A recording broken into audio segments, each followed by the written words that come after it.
What's going on, y'all? Rob Anderson, Delmarva Christmas Lights and Clean Power Wash. A couple days ago, I was kind of, quite frankly, scared about the state of the business, what we're going to do with the gigantic amount of Christmas lights that I have purchased over the past month.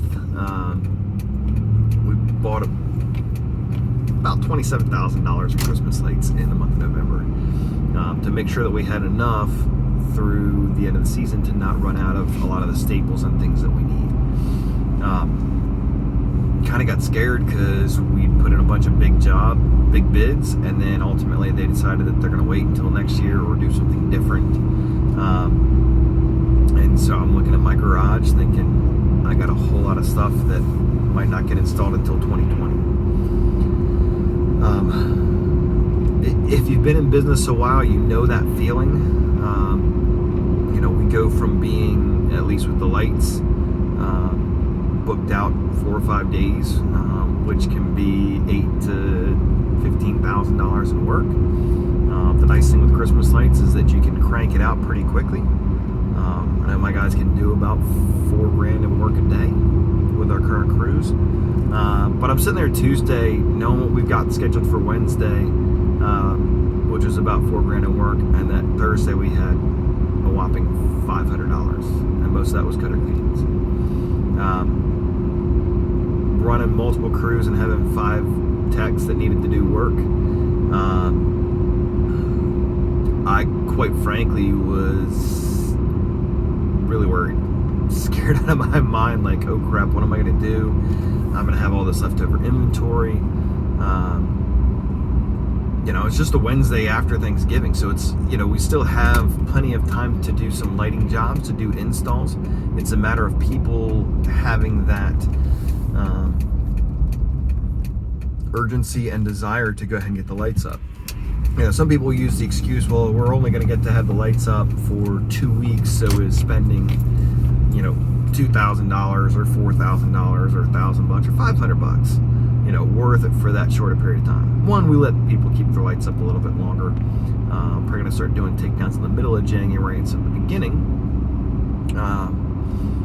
But just blessed to continue marketing and pushing.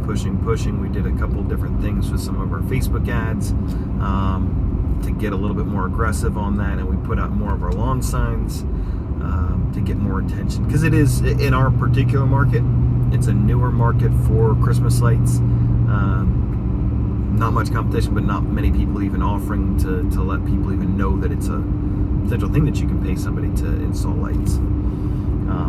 All that to say, between my salesman and I, we booked like another 12 or 13 grand, and now we're booked through Wednesday of next week, and we've got a bunch of additional estimates to do and things. So I would just encourage you guys, if you're stressed right now, if you don't know what you're going to do for additional money coming in, get onto that marketing, get on to putting out those lawn signs, hit up your previous customers. There's gold to be found in that customer list. Nobody's closing 99% of their leads. There's a lot of people that say no initially. A lot of the stuff that we've been closing with Christmas lights is giving them that initial bid. They decline it and say, sorry, that's too much money. And then we come back and say, hey, Mr. Customer, you could certainly do just this area. This would put you at, or, what if we drop these 2 options off? I know you said you're interested in getting that done, but obviously some lights is better than no lights.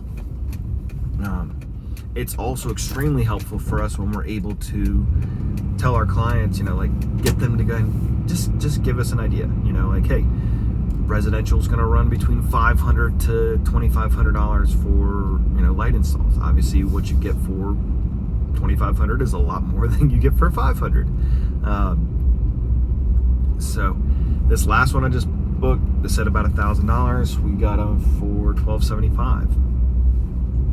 Simple roofline job, be able to use some more of our product up, get another house in a nice neighborhood that's got the spare cash to throw at us. And it's nice too when you do these jobs for these people, especially if you want to start getting more into commercial lighting, finding out where people work it can be very, very productive and helpful, because then you can use that. If you're trying to get into whatever restaurant or a dealership or something like that, or a hotel or a hospital, whatever it may be, if you can get multiple employees to use your service one year, you're more likely to be able to get the business the following year.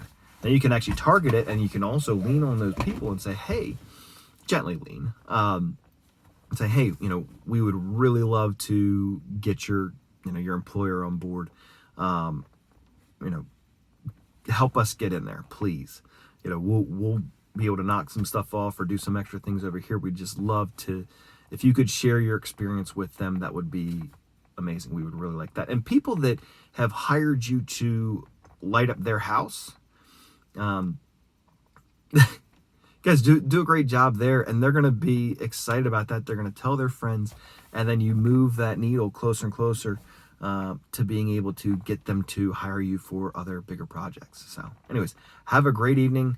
I know it's cold. Keep pushing. Deal with bad temperatures, bad weather, bad conditions. A lot of other people are going to close up shop and get what's left to be gotten out there. See ya.